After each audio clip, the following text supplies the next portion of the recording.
Hey guys, Anish here, career coach for the fiercely ambitious. Let's talk about how to turn the tables on a terrible interviewer, something that we have all experienced in the past.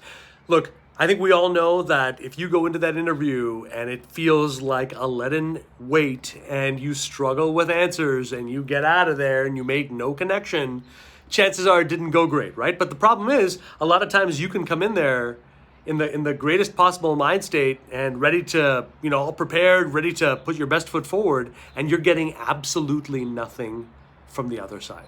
It's like a brick wall. Well, a big problem sometimes is that people will write off, and you can even see it as an interviewer, they'll just write that person right off. They'll just say, oh, you know what?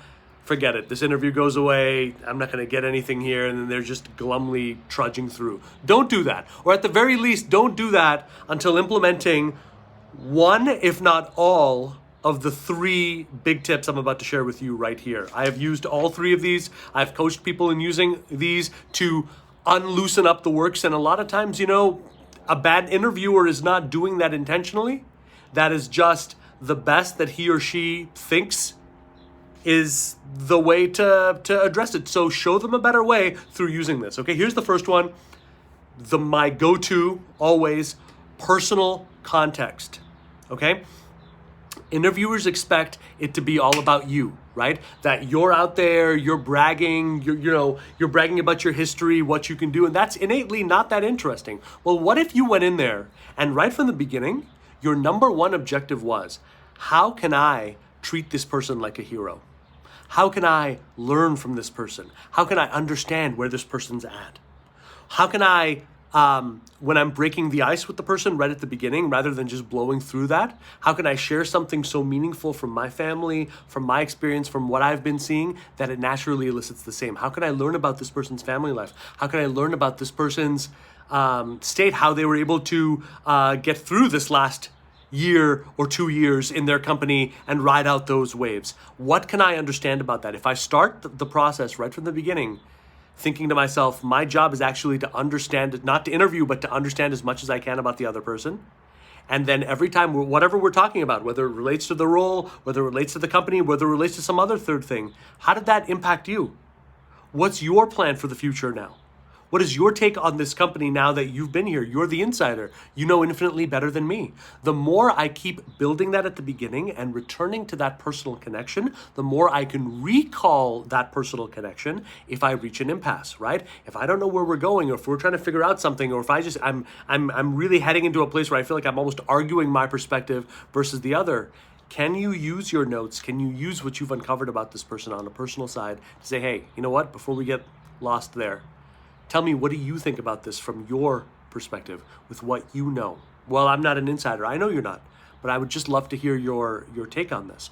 These moments of respect, these moments of genuinely taking an interest and genuinely pulling up someone's LinkedIn profile, the person that you're going to be interviewing with, looking through their history, finding things that are interesting, finding things that you can love about this person. This is a massive, massive advantage that you can use in an interview to otherwise stop a gummed up interview. You can start loosening it up again. Everyone loves to talk about themselves, and everyone loves to be seen as the hero of their own journey. Don't forget that, and don't forget that that should be one of your main objectives along with everything else, especially in an early interview.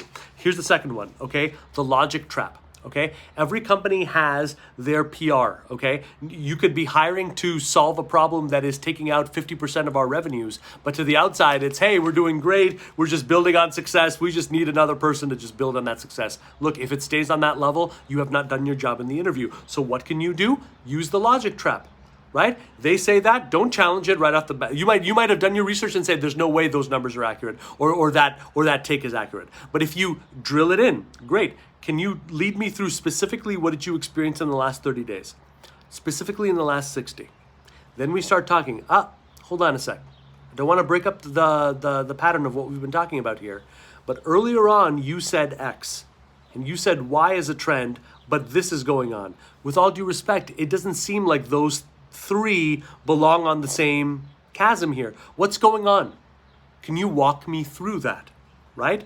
So I'm not challenging your presuppositions. I'm just going deeper and deeper and deeper and taking notes and connecting the dots. And these dots do not make sense. Now I have you. Now we can start talking about what's really going on. Remember, the person in an interview that can go deeper beyond the surface and start organically uncovering what is really going on, the real pain underneath the surface, you are doing yourself a huge service, because that is what an expert is. That is what the best candidate is. Someone who can do that, right? So if you think about the logic trap, that is a fantastic way if you're dealing with an interviewer who is just like very much on the surface, is not giving anything up. Let logic do the work for you, right? Finally, the big three. No matter where else an interview goes, right? I want you to ask yourself, if you were starting this job, like you're not interviewing for the job, you got the job. But you need to know right in this meeting, what is the information you have to feel safe and secure with accepting an offer. That means, what are the big picture questions here? Was there a big scandal that this company had to go through that they're just bouncing back from? Ask a question about that. Do you know for a fact that they're pretending that they're hiring for this role for the first time, but they've hired someone before? Well, if I ask a question, what happened to the last person who had this role? Let's see if we can go deeper there.